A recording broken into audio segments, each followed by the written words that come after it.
SurgiCount, right? So nothing changes on the main screen. So you're still gonna need to do your circulator ID. The cool thing about this new system, you can scan in circulator ID with Rita. Rita's her name. She reads. So you can scan in circulator ID, same thing, patient ID. If you go to the wristband, just scan their Aztec little code there, and you can do it that way. Still do it with the traditional barcode as well. So go through a test here. Select service. So cardiac for now.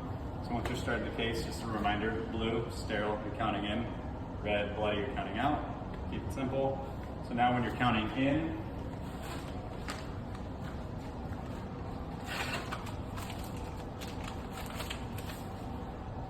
all you're doing is just a quick little doorknob turn, and it's going to pick it up. So it's sensing the entire pack. So the best practice, at least for the tech, is to not break these double bands first, so that it's sensing that entire pack, as you can see. So all you're going to do here, it's about a foot and a half away, is just do a little doorknob turn. It's looking for the entire pack, and then obviously from the gun, right? Yep, exactly, from the gun. So we're moved away from the barcode sponges. Now these are RFID.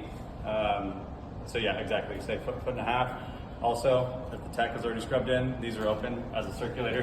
Can come back, pull the trigger, scan these things too, and it'll notify you. Obviously, this has been scanned in already. So, cool thing about these, so they're now alpha numeric coded. So even though it's sensing the entire pack, it'll identify each unique sponge. So one's missing. If you need to locate one, if you need to manually override this for an unreadable sponge, if you're trying to scan out, and for the life of you, you're doing everything right and it's not working, you can override unreadable tag. Oops.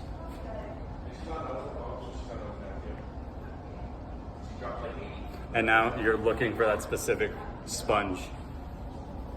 That makes sense. So you're just matching up this sponge to that sponge, and then you can manually scan it out. And this is in the event that it's not scanning out.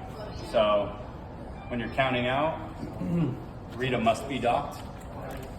So Rita must be docked. It's an AORN initiative, so they don't want anybody scanning out of the back table and then introducing new sponges, and now you're kind of creating the problem that we're here to solve. So again, it's things that'll walk you through it. So if you're going to scan out, it is going to ask you to do one at a time. So in this situation, now if we're trying to count out, all you're going to do is just kind of rotate in front of it, and it's going to count it out. So if they bucket, scan it, bag it, it should be good. Only other thing that I can think of with Rita is if you're missing a sponge, that's the real intention of this thing. So it's going to help you locate the sponge, and it's going to walk you through everything, right? So deploy Rita, pull the trigger. Now you begin a game of hot and cold, and it should be like a decibel reader, like beep, beep, beep, beep, beep, beep, beep. See, so it's detecting if we're missing a sponge, and just a reminder, this needs to be docked when to count out. So it's going to help you locate whatever's missing, and then dock it, and then you can scan out. Okay, so that just helps you locate it. It won't actually scan them out. Correct. Yeah, Exactly. It's just to locate them. Yep. Okay. Exactly. So Rita will allow you to scan in the sponges, allow your circulator patient ID, and then locate missing sponges. Okay. So if you're scanning out, just make sure she's docked. Okay. And will these still read the old? If we happen to have other sponges, will it still read the old ones, or only will do RFID from here on? Only okay, RFID. so that's full proof there. Okay. Yep. It was a hard stop with the system, the software update. So. All right. And in the event that you guys do think the sponge may be in the patient, we have the sterile covers as well. Okay. Yep. So you can just drape Rita and then scan the patient. Okay. It's looking, the radius is roughly 6 to 8 feet. Yeah.